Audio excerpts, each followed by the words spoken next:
Hi, I'm Sarah Cowgill, along with Andrew Moran, James Fight, Dave Patterson, and Graham Noble. And this is the Conservative Five, an online TV production of Liberty Nation News.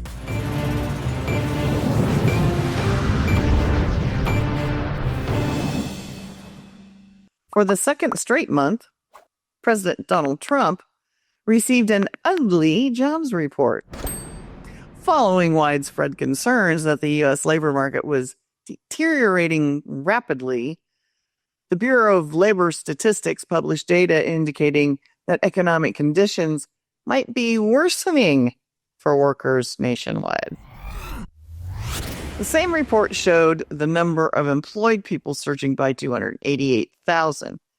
And that's why I'm confused about everything. But that's why we have Andrew Moran, our economic guru, who has penned a great article that you can find on Liberty Nation News. And maybe he can explain the doom and gloom we're seeing.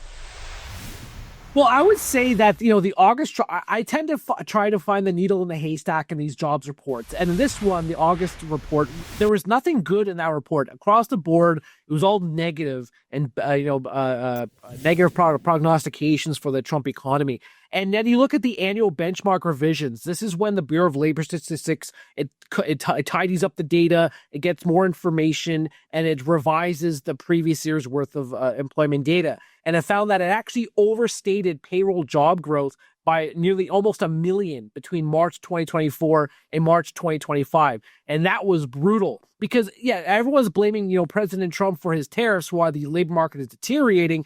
But those revisions, in addition to the 818,000 other downward revisions in the previous year, suggest that the U.S. labor market was deteriorating much more than what the economists had expected. Now, at the same time, the Bureau of Labor Statistics is under intense scrutiny because of its data. Because, for example, look at June. They initially reported that there were 147,000 new jobs. 2 months later, they revised the number showing the economy actually lost 13,000 jobs. So how do you have such a gap in your reporting numbers? So just before we went on air, the Labor Department's internal watchdog launched an investigation into the Bureau's collecting and reporting measures when it comes to the Consumer Price Index, the Producer Price Index, and the monthly jobs reports. So we could get some more information on how this is failing. Now, there are many theories presented. The low response rate, that has been a concern over the past 10 years, not just over the last year, but since the Obama administration. Fewer people are responding to the Bureau surveys. Could be poor data methodology, could be poor collection, maybe budget constraints is playing a factor. But overall, these numbers have vast implications for not only for financial markets, businesses, but also monetary policy making, because the Federal Reserve relies on these numbers to make, the decisions on interest rates, money printing, whatever the case. So, the expectation is that the Fed will cut interest rates in September based on the deterioration of the overall U.S. labor market. And sorry, to your question too, that there's a difference between the 22,000 new jobs and the 288,000 employed people, is that there's a gap between the household and establishment surveys. The establishment surveys interview businesses, and the household survey interviews individuals, and the household portion removes duplication, and it's one person per job, not multiple people. So, Graham, one thing I noticed is that in Andrew's article, a lot of jobs are going to Americans and not foreigners. We haven't seen that in a while. Can you elaborate a little bit on that for us? Well, I mean, obviously we've got the big elephant in the room here, of course, is the deportations and the voluntary departures as well. And of course, that meant that suddenly we actually had a situation where out of all the people that were entering the workforce, more of them were American than foreign born. Here we are back at the Bureau of Labor Statistics, and whether or not their numbers are that particularly sound, but nevertheless, I am going to quote a number from them. Now, bear in mind that since Donald Trump returned to the White House, I believe the current estimate is that some 2 million illegal aliens have departed the country, either of their own free will or having been, escorted out. So there's 2 million. Now, according to the Bureau of Labor Statistics, between January and July, an estimated 1.2 million foreign-born workers have left the workforce. And when I say foreign-born workers, I'm not trying to be like politically correct or anything. Try to avoid. I'm saying that because that's not all illegal aliens. That is literally, that includes people who may have been in this country working legally. But anyway, 1.2 million foreign-born workers have left the workforce. And yeah, I think it's reasonable to assume that probably at least about 80% of those were illegal aliens. So that's the thing. I mean, obviously, we've always been told that the illegal aliens do the jobs that Americans won't do. I've never believed that. Americans just won't do it for the slave wages that illegal aliens will accept. But those jobs, they'll all be filled sooner or later. They'll all be filled. And obviously, the more illegal aliens are on their way out the door, the more Americans, the more job openings there are for Americans, even if they are manual labor jobs, low skilled jobs, service industry jobs. They're jobs, and people will take them. Okay, so let's think about that. Americans won't do these jobs for slave labor. Dave, did we lose? Did we lose anybody in the ag sector? Where did we lose people? Where did we lose jobs? Well, normally when a labor sector loses jobs, it's a really big cause for concern. However, the latest Bureau of Labor Statistics report, the loss of jobs may be good news. The sector that lost the most jobs, a minus 14,000, is the federal government. And this means that the Trump administration's desires to skinny down the number of federal employees on the government dole is working. Now, there is a downside, obviously, but the downside to the number 14,000, it needs to be a lot more. The Trump is going to get, if Trump's going to get his goal of 7% of non-defense civilian employees.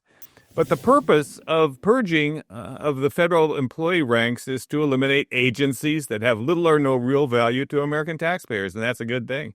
Getting rid of the Department of Education is a big one. But honestly, you look at the government, there are agencies you probably never heard of. Agencies like this is my favorite, the Institute of Museum and Library Services. You ever heard of it? Well, there's a reason. It doesn't do anything that has any impact on your life. Other agencies you never heard of that are on the chopping block are the Woodrow Wilson International School for Scholars and the United States Interagency Council on the Homeless. Now, with homelessness on the rise, you really have to ask one really big question. What does this crowd really do?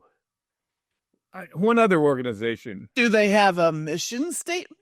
Yes, they do, and it's to lower homelessness in the United States. So, yes, they aren't doing their job. One other organization whose mission is at variance with reality is the U.S. Institute of Peace, my favorite. It's supposed to promote conflict resolution and peace building worldwide. Could someone please tell me where this group has been successful ever? So the bottom line, Sarah, is that a reduction in the federal workforce is a good thing. I'll say quickly one thing. Those numbers are going to increase dramatically in the coming months because the administration extended them a payment program whereby they leave their jobs, but they're getting paid. By the result, because they're getting paid, they're not classified as unemployed yet. So when you see the initial jobless claims or the monthly jobs report, you're going to start seeing that gradual increase over the coming months. So that 14,000 could be 28,000 next few months. But that's going to weigh on the overall job market because then the headline number is going to show a much smaller print. And then therefore the media is going to apoplectic and say, oh, the Trump is destroying the economy. Well, you're exactly right, Andrew, because those interim resignations are going to turn into real resignations. Jim, I think I'll let you jump in here on the last part of this segment. Andrew touched on it a little bit, but Doesn't this news give Trump's opposition some pretty good talking points going into midterms? Sure. Not that they need it. I mean, since when have the anti-Trumpers ever needed an excuse, or facts for that matter? They're going to spin even the best news coming out of the Trump administration as either negative in reality, like, oh, you think this is good news, but really here's why it's bad, or just deny giving Trump credit for it and say it's a delayed reaction to the Biden administration if they can't somehow negatively spin it. So of course, anything that's even remotely negative, they're going to jump on it. And on that topic, I'm going to have to quote Forrest Gump and say that's all I have to say about that. I wonder how many of these lost jobs, never mind the government, the government scaling down thing, which is great. How many of these lost jobs are people who don't have to work anymore because of whatever so-called free money benefits they're getting? Or, hey, sometimes when times get tough and it's hard to find a job, people make their own jobs. What about entrepreneurship and small businesses? Where do we see that factor in? I specifically went to work for myself because I couldn't find a job. So, yeah. So if you look, the Bureau of Labor, if you go to the household portion of the survey and you see its selected employment indicators, you look at the self-employment number, and that's been trending higher over the last several years since the pandemic. So I kind of figured it was. That may support your point that a lot of people who lose work may decide to embark upon a career of entrepreneurship. But those numbers aren't reliable either, because they're just a snapshot and they don't take into account bankruptcies or how many failed. Though there is something called the net birth model, which some people say is the reason why you had the issue with those old annual benchmark revisions, because the net birth death model looks at the number of newly formed businesses that added jobs and the number of closed businesses that lost jobs. But the problem with that indicator is that it's also a lagging effect too. So that's why you see there's such those sizable revisions. So what these economists do, or the statisticians do at the Bureau of Labor Statistics, is a lot of guesswork. They look at previous data and then they say, oh, okay, so maybe this was the number of jobs that are created in this industry, and therefore that's factored into their calculations. And that whether that's a reliable indicator, especially considering how their track record as of late, that comes into question too. So in other words, take anything you get from the Bureau of Labor Statistics with a grain of salt and a shot of penicillin.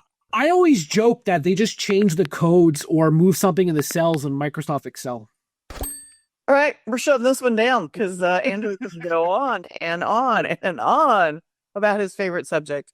So, and just to be nice to Andrew, since I pick on him a lot, in his own words, while growth prospects remain intact, slowing employment conditions and rising inflation take us back to the 1970s, which would be except for the music was awesome. Anyway, thanks for watching.